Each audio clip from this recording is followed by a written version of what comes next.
Power दोस्तों ये एक ऐसा शब्द है जिसकी परिभाषा आमतौर में हम सभी के लिए अलग होती है। किसी के लिए पैसा पावर है, किसी के लिए उसकी सत्ता की कुर्सी पावर है, तो किसी के लिए उसका एंगर, उसका एग्रेसिवनेस पावर है। हम सभी का अलग अलग तरीका है पावर को देखने का।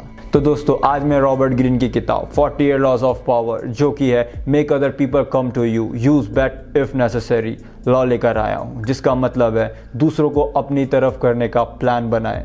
दोस्तों अक्सर आपने टीवी में अलग अलग फेयरनेस क्रीम के एड्स चलते हुए देखे होंगे। अलग अलग फेयरनेस क्रीम की कंपनी अलग अलग तरीके से ऑडियंस को टारगेट कर रही होती है, मगर इन सारी फेयरनेस क्रीम की कंपनी में एक चीज़ कॉमन होता है, वो है ये लोग टारगेट करते हैं आपकी इनसिक्योरिटी को।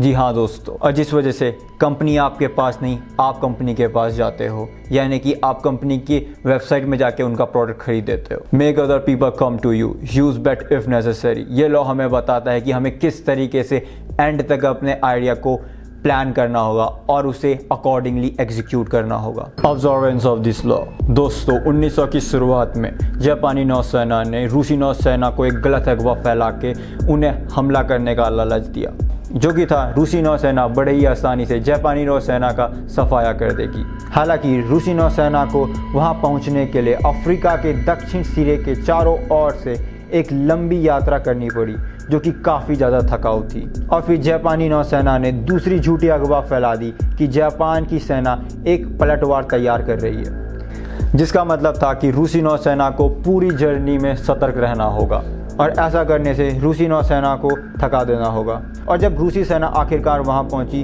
तो जापानी नौसेना ने उन्हें बड़े ही आसानी से कुचल दिया, क्योंकि रूसी नौसेना काफ़ी लंबी जर्नी करने के कारण काफ़ी ज़्यादा थक चुकी थी।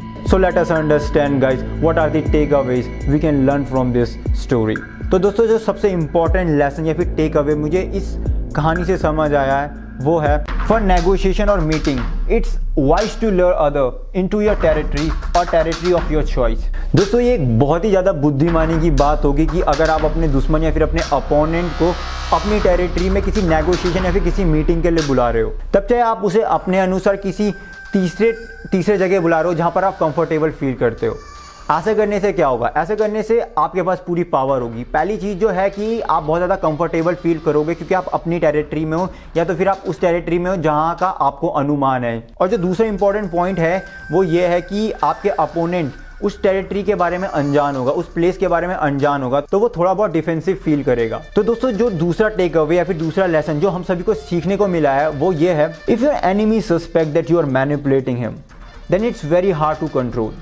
So you have to create an illusion in your enemy's mind that he or she is in control of the situation. तो दोस्तों जैसे जापानी नौसेना ने रूसी नौसेना को ये रियलाइज़ कराया कि वो लोग ज़्यादा पावरफुल हैं और वो बड़े ही आसानी से जापानी नौसेना को मार देंगे, और उन्हें ये रियलाइज़ कराया कि पूरी सिचुएशन उन्हीं के अंडर है, उन्हीं के कंट्रोल में है। आपको भी इसी तरीके से अपने अपोनेंट और अपने एनिमीज़ के माइंड में ऐसा इल्यूजन क्रिएट करना है कि पूरी की पूरी पावर उन्हीं की है और वो लोग अपने मर्जी से आपकी टेरिटरी में आ रहे हो। आप उन्हें फोर्सफुली अपनी टेरिटरी में नहीं बुला रहे हो, ये उनकी मर्जी है, ये उनका चॉइस है।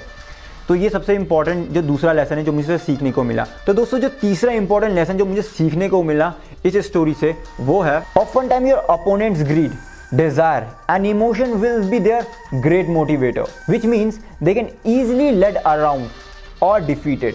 दोस्तों हम सभी के अंदर एक लिमिटेड अमाउंट ऑफ एनर्जी होती है और कई बार हमारे अपोनेंट के अंदर हमें कुछ इस तरह की विशेषताएं देखने को मिलती है, जैसे कि ग्रीडीनेस और उसका डिज़ायर, उसका इमोशन, वो कितना ज़्यादा एग्रेसिव होता है। तो दोस्तों ये तो आप सभी को पता है कि एक लालची इंसान अपनी चीज़ को पाने के लिए किसी भी हद तक गिर सकता है, और एक ऐसा इंसान जो अपने इमोशंस के ऊपर कंट्रोल नहीं कर सकता, अपने एंगर के ऊपर कंट्रोल नहीं कर सकता, ऐसे इंसान हमेशा ही इरेशनल डिसीजंस लेते हैं अपने लाइफ टाइम में, और इसी इरेशनल डिसीजन का आपको फ़ायदा उठाना है।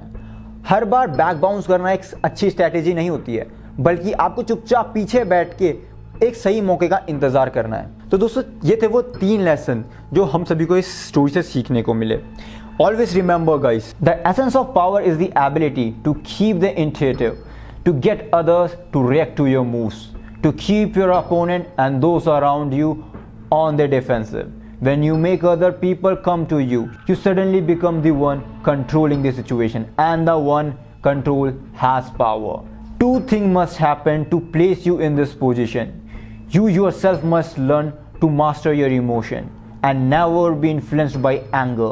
Meanwhile, however, you must play on people's natural tendency to react angrily when pushed and beaten. तो दोस्तों, अगर आपको मेरी ये वीडियो सच में वैल्यूएबल और इन्फॉर्मेटिव लगी हो तो please consider subscribing my channel. तो मिलते हैं आपको इसी तरह के वैल्यूएबल और इन्फॉर्मेटिव वीडियोस के साथ। So till the next video, नमस्ते।